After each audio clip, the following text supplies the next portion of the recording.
inéluctable, alors que les enfants de Dieu vivent plutôt certaines promesses de Dieu. Nombreux parmi eux ont une santé précaire, connaissent des dizaines financières, connaissent ainsi un mariage qui s'essouffle, du chômage prolongé, ou bien encore des échecs entrepreneuriales. Pour vivre les promesses de Dieu et non certaines promesses de Dieu, il y a des principes. Il nous faut a priori changer notre mentalité, c'est-à-dire changer la perspective ou bien encore la vision de l'âme. Et nous devons ainsi voir les choses avec les lunettes de la parole. Nous savons notre âme dit beaucoup et fait peu. Et pourquoi? Parce que l'âme ne possède aucune capacité, ni autorité et de pouvoir. La seule parole qui dispose d'un pouvoir, une autorité, c'est la parole de Dieu. Et la parole de cette parole est combinée avec la puissance et l'autorité du Père, l'autorité du Fils et l'autorité du Saint-Esprit. C'est la raison pour laquelle cette parole, nous devons la proclamer dans nos vies et demander à notre âme de se taire et proclamer cette parole dans nos vies et surtout de la croire. Et nous savons, selon Matthieu 13, 58, le Christ alors qui se rendait à Jérusalem, la Bible dit qu'il fit peu de miracles dans son contrée. Pourquoi? Parce que le peuple se montrait indifférent. Pourquoi? Parce que voyant Jésus grandir, jouant avec les billes, avec les cailloux, il se disait, n'est-ce pas, le fils de Joseph et de Marie.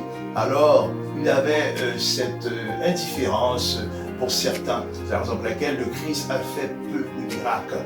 Donc, ils n'ont pas cru. Donc, lorsque nous parlons de foi, nous parlons de croire.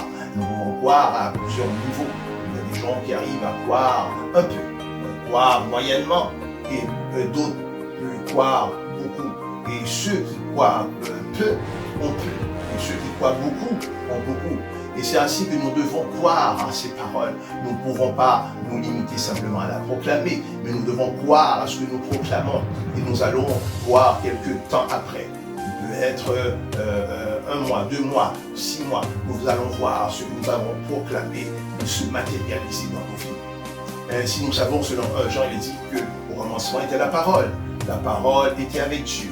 Et la parole était Dieu. Et rien n'a été fait sans elle.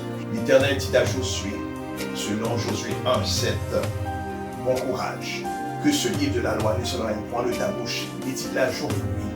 C'est alors que tu auras du succès dans tes entreprises et tu réussiras.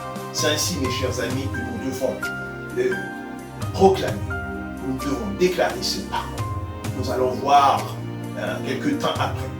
Il en soit que nous avons un corps qui est retenu par la maladie, que nous connaissons des manques financières, que nous connaissons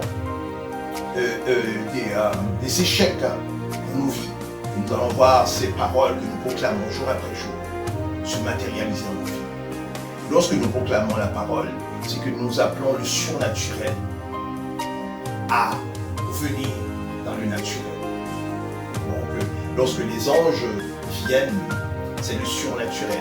Lorsque Dieu envoie ses anges, c'est le surnaturel qui vient vers le naturel. Nous savons donc que le naturel peut aller vers le surnaturel, mais toutefois le surnaturel peut venir vers le naturel. Lorsque nous proclamons ces paroles, par l'autorité qui renferme ces paroles combinées, eh bien le surnaturel vient vers le naturel. Ainsi, nous mettrons sur une base fréquente des versets bibliques que le Seigneur nous inspire.